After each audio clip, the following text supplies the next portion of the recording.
High, welcome to our channel. কেমন আছো? ভালো আছো তো?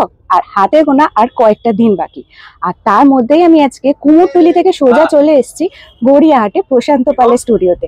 আর আমার পাশে, আমার পেছনে কিন্তু পুরো একটা স্বর্গ রাজ্য যাকে বলে।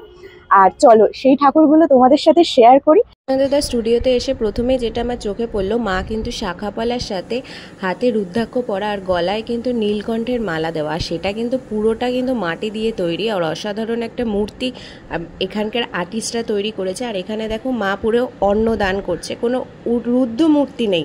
আর এই যে শাড়িটা বানিয়েছে সেটাও কিন্তু বেনারসি শাড়িটা মাটি দিয়েই তৈরি করার সূক্ষ্ম হাতের কাজ, যা শুধু এই স্টুডিওতে না এলে আমি হয়তো জানতেই পারতাম না। আর এখানের মা দেখো পুরো লাল গয়না থেকে শুরু করে মুকুট থেকে শুরু করে পায়ের আলতা পর্যন্ত মাটি দিয়ে তৈরি করেছে, এবং চুড়টাও মাটি দিয়ে তৈরি করা। আর প্রত্যেকটা কাজ হচ্ছে নিখুঁত।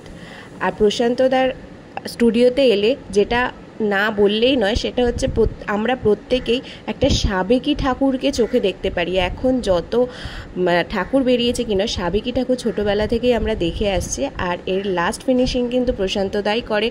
আর চৌক আঁকছে প্রশান্তদা, এখানে প্রচণ্ড ব্যস্ত। আর প্রশান্তদার কারিগররাও একদম তৈরি করে দিয়েছে মাকে ঘরে ফেরানোর জন্য। আর এখানে লাল পেরে হলুদ বেনারসি পরা মা দাঁড়িয়ে আছে একদম রেডি হয়ে তার বাড়িতে যাবার জন্য। আর অসাধারণ এই রূপ শুধুমাত্র তোমরা গড়িয়াহাটে প্রশান্তদা স্টুডিওতে এলেই দেখতে পারবে। আর আমি ঠাকুর দেখতে থাকি। আর তোমাদের ভিডিওটা কেমন লাগলো জানিও, আর যদি ভালো লাগে চ্যানেলটাকে লাইক, সাবস্ক্রাইব আর ভালোবাসা দিও। ভালো থেকো।